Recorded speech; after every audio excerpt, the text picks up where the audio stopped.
Welcome to this edition of the Million Dollar Mastermind podcast.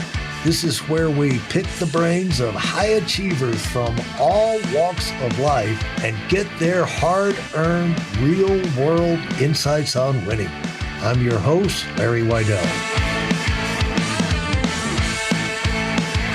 So Henry's instincts were correct in that if he could get you to partner up with him, great things would happen, and it paid off. Well, it paid off for him and for me. Yeah. I made more money than I ever made. Yeah, absolutely. Yes. Yeah. So probably you should invest with Henry because his instincts seem to be pretty good. I like that one. That's a great one. This guy needs to be sponsoring my podcast. Yeah, he does. He should be. I've never even heard of Henry before today. But anyway, the thing is that now you came in and, it's a nice progression, and you didn't get sidetracked off so many of the things that cause people to take forever. You know, it's 39 for their 45 before they get their own business or have this kind of success because not that they weren't working hard or doing wrong things. They just did not make the exact choice that would allow them to slingshot and keep climbing fast. And so let's back up to where you learned you need the experience of managing people in anything you're doing because in your world now, you're advising people that are doing that. But, as you get bigger, you have your own organization that's, you got to manage your own organization and manage others. So the thing is, how did you move into management, and what kind of big surprises, if any, did you get managing other people? Wow. I mean, this brings back a lot of memories. Yeah. Okay. So you don't have to be 45 to get these lessons. I mean, if you move up through the thing, you get promoted early, because I always, that happened to me in my life. I was always at a position earlier than everybody else. I remember when I started in financial services and we were recruiting and training, I always looked around the room and I was the youngest person in the room. And I'm saying, why are these guys listening to me? Then I'd go, well, I don't know, but let's go. And right. It's interesting you bring that up, and because the whole concept of leadership and management, I've been very fascinated by it, especially in the recent year, because I look back at my life and I always thought to myself, was I a natural born leader?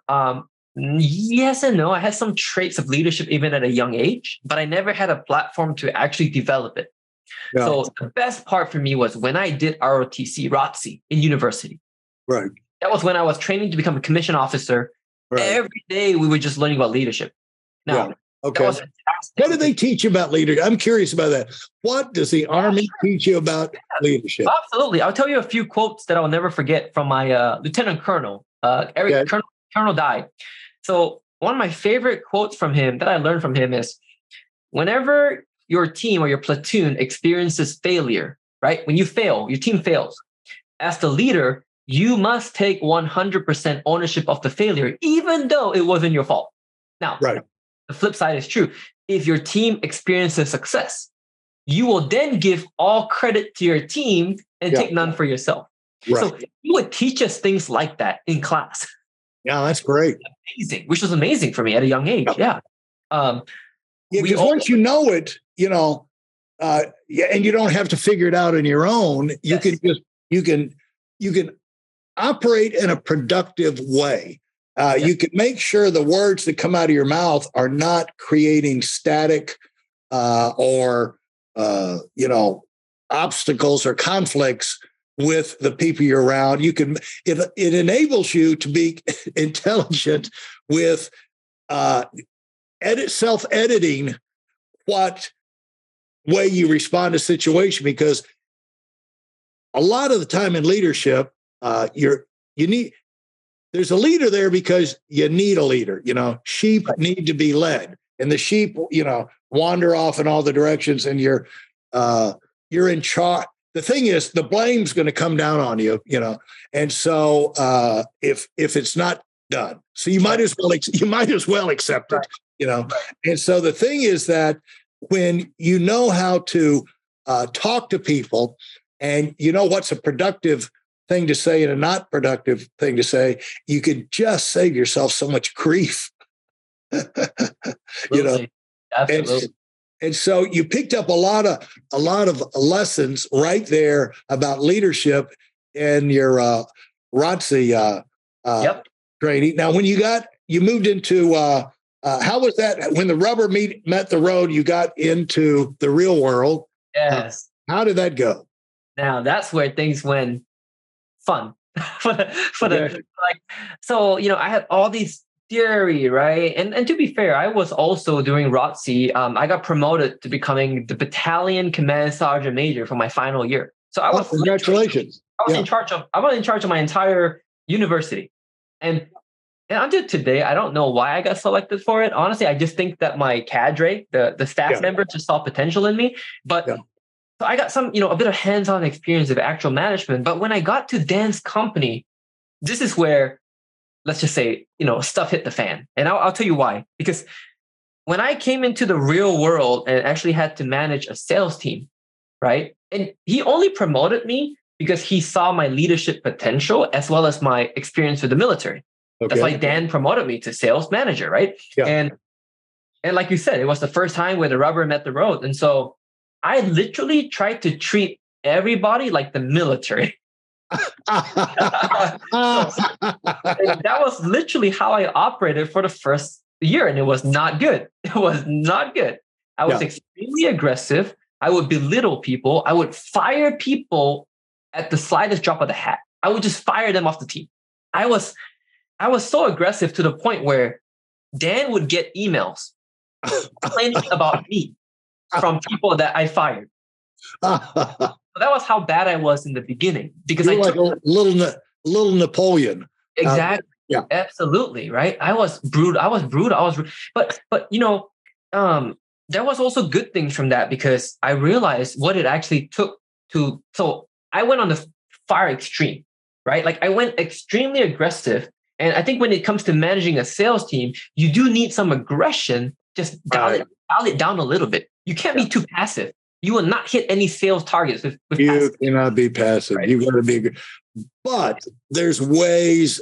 You learn how to address their want to, because really they want to do big things, and they just need to be reminded that they want to. It's like, and the great way to do that is questions. You find you don't get in trouble with questions like, okay, they had a big month the month before. You say, okay, congratulations, unbelievable. I'm so proud of you. I can't, it just blew me away. I didn't expect you to be there for 2 or 3 more months. Now, ask me, you're on a commission, everything.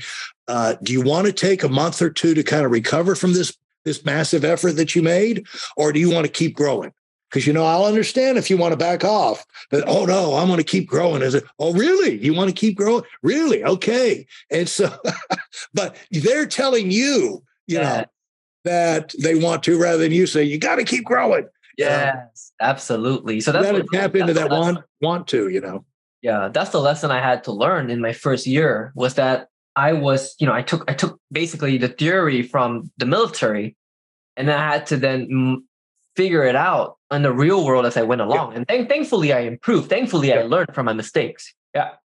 Yeah. The thing is, with commission people, it's a volunteer army. It's an army, but it's still going to be an army. It's still going to be an army. And you got to, they volunteer to join, and you volunteer to let them be on the team, And so if you've agreed, both sides have agreed that you want to be here, okay, let's be here then, let's not come in and suck air up and ask stupid questions and never do anything, And so, so you do have to be, and that's a hard thing to find the right way of dealing with people, to where you can be yourself, but you can be your aggressive self, and not offend people and run it off, because, and especially if you've made mistakes yourself and you're willing to laugh at yourself, those are the managers that people can relate to, because you don't imply you never made a mistake. So talk about some of the things where things started to turn around for you with your, what was your biggest disaster in sales management? Oh man, I think my biggest disaster, aside from people writing into the company. Yeah, that's pretty bad. I was the worst person they ever met in their life. The worst disaster was when and thank God, they're still with me today in my company. I had 2 sales managers that I've trained and coached and managed since 4 years ago. They moved with me to my company today. But the worst moment, right? At least as a guy and a girl, the worst moment I can almost imagine was when I was so aggressive that I basically almost destroyed our relationship. Yeah. Right. Had I not changed, because I would be yelling at them, I'd be slamming the table, I'd be saying, "You guys are not good enough. Why are we not doing this? Why are we not following orders? Why are we not?" Right. And so I almost lost them. I literally just almost lost my best people because of me, because of my failure in leadership. Right. And we had to have an intervention. They literally had to tell me, like, "Hey, Joel, if you keep this up, like, we cannot work. Like, I just can't work with you. I don't even know. Like, I want to be here, but you're making it extremely hard for me." Right. Like, and so like I had a come to Jesus moment. Yeah. Where I was like, I had to reflect back in the past 2 years and realize, wow, I was a pretty terrible leader. Yeah. I got to change. Right. That was my come to Jesus moment. Yeah. When my managers had to come talk to me. And by the way, keep in mind, they were extremely terrified. Right. Yeah. Even give me that feedback. That was how desperate the situation was, that they had to tell me. Right. Yeah. And so that was it. That was the moment.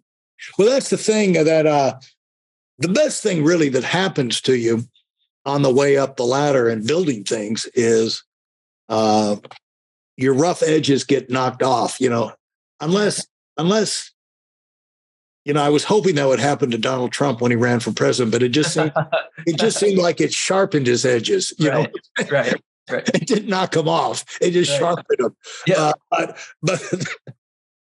which I hate it for him, because, but the thing is, and for everybody else around him, but the thing is that you have to find your own style, but we got to get things done with people, and people are going to be imperfect. And the thing is, I always could get myself to give them the benefit of the doubt, even when I wanted to strangle them. And because it was just like, well, I'm going to make mistakes too. And so, if it's easier if you don't keep them in a straitjacket, for you not to be in a straitjacket, and for them to give you the benefit of the doubt when you screw up, but you always take responsibility for it, and you don't have to be right all the time as a leader. And so how did that impact the way you changed going out of that situation? Because the impulse to respond like the Napoleon was already in there. And so those, so that's geared, those habits, those responses are geared in your core, and you had to stifle those and turn it into something else. Talk about that process. Yeah. I'm glad you brought this up. I actually forgot. I mean, not forgot. This has been buried back in my brain. I don't remember, but now it's coming back. It's like, I realized, so this is what happened. Before I got promoted to sales manager, there was the previous manager in the company that Dan had kept around for a few years before me. Now, this manager was actually my boss in the beginning. Okay. So I learned a lot of the traits from him as well. I'm not just blaming him, I blame myself too. But then what I realized was that there's a reason why he got demoted. There's a reason why no one liked him. Yeah. And Joel, if you continue on the same path, you're going to end up exactly just like him. Right. Yeah. So that was the moment that also helped me course correct. I see. Yeah. And did you have talks with Dan about this? Yeah, we did because I told it because he saw that I changed and he asked me, how did I change? Why did I change? Right. And so I shared these things with him. Yeah.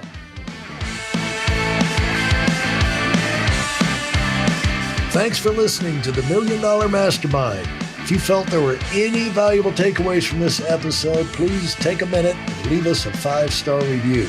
Your feedback is important and really helps us get the word out to a wider audience. Remember, we have a valuable webinar that is absolutely free. Register for it right now at weidelonwinning.com. Thanks for listening.